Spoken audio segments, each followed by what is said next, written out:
All right, so let's bring in Art Laffer, former Reagan economist, and Steve Moore, host of More Money, WABC Radio. Thanks to both of you.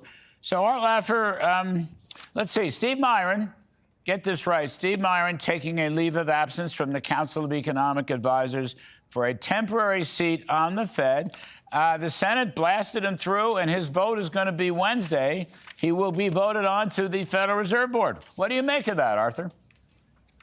I think it's terrific. I think we're getting closer and closer, Larry, to everything being Donald Trump's economy. I'm really pleased with that. I mean, we passed the BBB thanks to you and Steve, and we got all of these things in place. You know, if I look at it, the midterms aren't all that important because we've got all the legislation done. They can be a pain in the tuchus. The Congress can, but the midterms aren't all that important. It's Trump's economy, and sooner or later it's going to be Powell's going to be gone, and we'll have Trump's Fed, and we'll be on a rock and roll position for economic prosperity. I couldn't be more excited about the economy than I am, Larry. So, Steve, it is an interesting point. Why shouldn't an incoming president be able to have his economic policy reflected among the various agencies? I mean, after all, I read this stuff about, oh my gosh, Trump's going to have his own, he'll have 4 votes out of 7 for the Federal Reserve Board. First of all, there's 12 voting members of the FOMC. But putting that aside, any president would want that. And by the way, Democrats and Republicans have had that. And by the way, once they get the Fed that they want, if the Fed screws up, they're going to go down in political flames. I mean, that's the incentive structures to do good. So what's wrong with having Steve Miran in? And what's wrong with replacing Jay Powell? And what's wrong with having a Federal Reserve that's beholden? Why shouldn't Lisa Cook be punched out? I know they're just allegations, but they're pretty strong. Why not? Shouldn't the president decide cause and whether she can appear at the FOMC? Because it's this temple of geniuses over there, and we can't have people that don't have the groupthink that they do, Larry. I'm being facetious, of course, but I think even some of the people with more unorthodox views of how the economy works, I welcome that because the Fed has screwed things up so many times in the past. So Trump should remake the Fed in a way that is controlling inflation and getting growth. And by the way, growth does not cause inflation. I learned that from Arthur Laffer. But there's a bigger point here, Larry.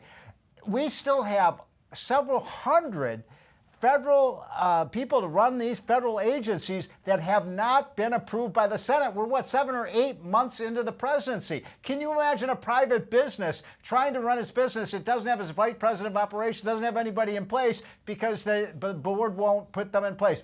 The Senate, I'm with John Thune, we should get all of these people approved unless they have a criminal record or something that makes them inadmissible to these agencies. The president should have the people he wants to run the federal government. Yeah, and if he thinks Lisa Cook has been lying, if she's got a liar loan out there, and then look, he's the guy who should decide the cause. The Federal Reserve Act doesn't say what constitutes cause. The executive, the commander-in-chief should decide. Arthur Laffer, you're our commander-in-chief. Should the Fed cut the Fed target rate by 1/4 of a point or 1/2 of a point? What's your take?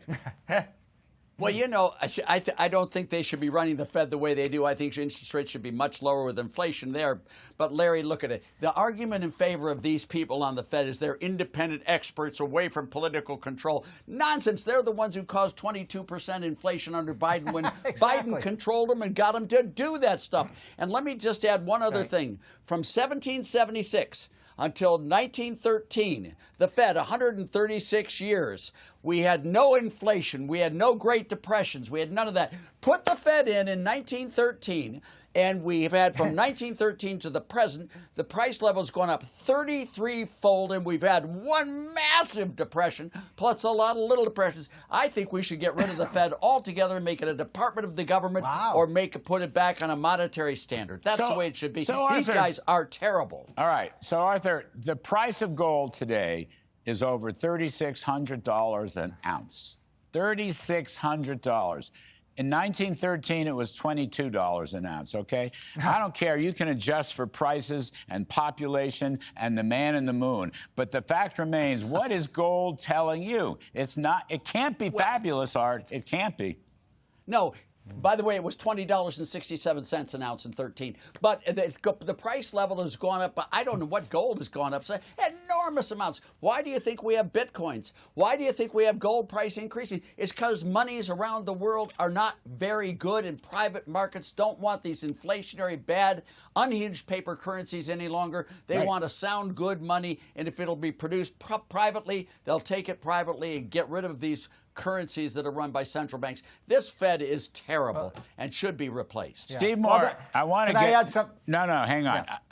Enough on gold. But your other point, in the Unleashed Prosperity memo today, it's very important. There are 33 million businesses. The Bureau of Labor Statistics only gets to 2% of them at best. 1%. At best, 651,000. The response rate is less than half, so that less than 1% of all businesses are even counted, and that's on a good day. So we got the job numbers we got last Friday may or may not have any meaning whatsoever. You know, it's like, remember that scene in The Wizard of Oz with the Scarecrow, and they say, which way you go? And he goes like that. Because one of the surveys says 280,000 jobs were created. The other one says only 28,000 jobs were created. The numbers are all over the place. They've already revised the numbers in the first, 7 months of this year by 500,000. We need EJ in there, EJ and Tony, to fix this place. Get us. I just want accurate and reliable numbers. You know, Larry, the most important economic gauge we have every month of how the economy is doing is that jobs report, and it is completely unreliable right now.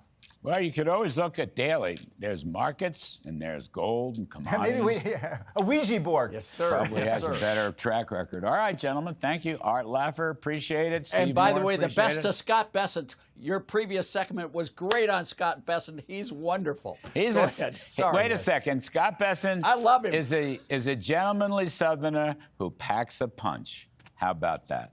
Who packs a punch. Peace through strength.